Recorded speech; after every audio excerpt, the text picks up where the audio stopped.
A cultura brasileira frequentemente representa a mulher ideal como uma mulher sexy e feminina. Além disso, os comportamentos sexuais e eróticos são permitidos em locais públicos. Entretanto, essa imagem despreocupada de liberdade esconde uma cultura conservadora e religiosa. As mulheres brasileiras têm a liberdade de usar microbiquínis, mas não podem fazer o que querem com seus corpos, principalmente quando se trata do aborto.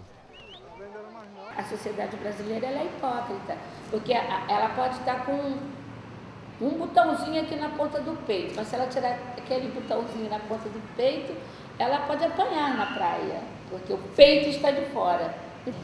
Essa questão do limite, ela é muito tênue na nossa sociedade. Estes limites foram fortemente influenciados pela Igreja Católica.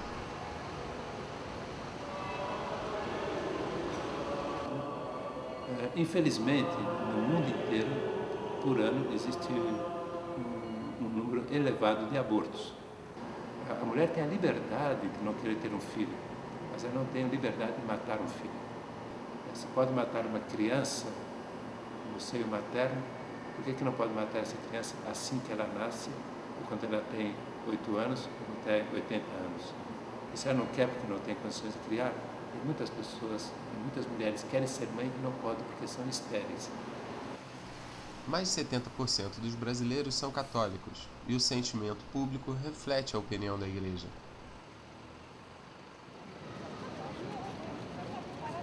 Bom, eu sou contra o aborto, principalmente por uma questão espiritual. Eu acho que se é para nascer, eu acho que se a pessoa não consegue prevenir por algum motivo, ou por questão financeira, ou por questão intelectual, a pessoa não conseguiu prevenir, eu acho que ela deve ter esse bebê. Ele já ri dentro da barriga, ele já chora dentro da barriga.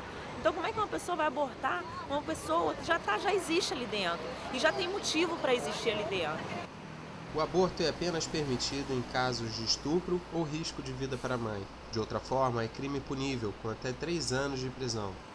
Alguns legisladores querem cada vez mais intimidar as mulheres para a prática do aborto e punir aquelas que fazem. Existem muitos projetos de lei que visam retroceder nos direitos já alcançados. Por exemplo, uma bolsa, auxílio para a mulher que foi estuprada, para ela manter a gestação se ela assim desejar. E hoje em dia no Congresso Nacional existem várias frentes parlamentares e muitas delas são lideradas por esses deputados que são ligados também a algumas religiões, tendo seus mandatos a partir de um viés da religião que representam. E uma dessas bancadas, então, um líder dessas bancadas apresentou um pedido para a criação da CPI.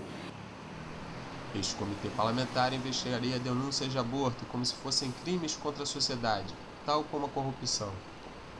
As leis e ameaças podem fazer com que o aborto fique ainda mais difícil para as mulheres, mas aquelas que realmente querem interromper suas gravidezes estão encontrando maneiras. Doutora Elisa Rocha recebe no hospital muitas mulheres em situação de risco pela prática de abortos inseguros.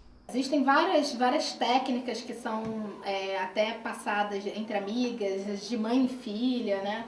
O mais antigo são os chás, né? Alguns chás que têm uma comprovação de ser abortivo e outros que não têm uma comprovação de serem chás abortivos. A inoculação, né, de pau, introduzir, gerar um trauma dentro do útero, que geram perfurações uterinas, complicações muito graves que a gente recebe isso no hospital. E atualmente, apesar de também não ser legalizado no nosso país, as mulheres já estão tendo acesso a comprar o misoprostol. Em 2008, o Ministério da Saúde anunciou que 1 milhão de mulheres fizeram abortos ilegais e 1/4 delas terminaram no hospital para tratar das complicações. Tem um número de mulheres que morrem no Brasil que é um absurdo. É um verdadeiro absurdo. E em nome de quê e por quem? Mas existe um sinal de que as coisas estão mudando. Muitos brasileiros, incluindo o presidente da República, acharam abusiva a atitude da Igreja Católica, que excomungou a equipe médica que realizou um aborto em uma menina de 9 anos que foi estuprada. Pela primeira vez, o debate se deslocou, pelo menos temporariamente, do domínio religioso para o da saúde pública.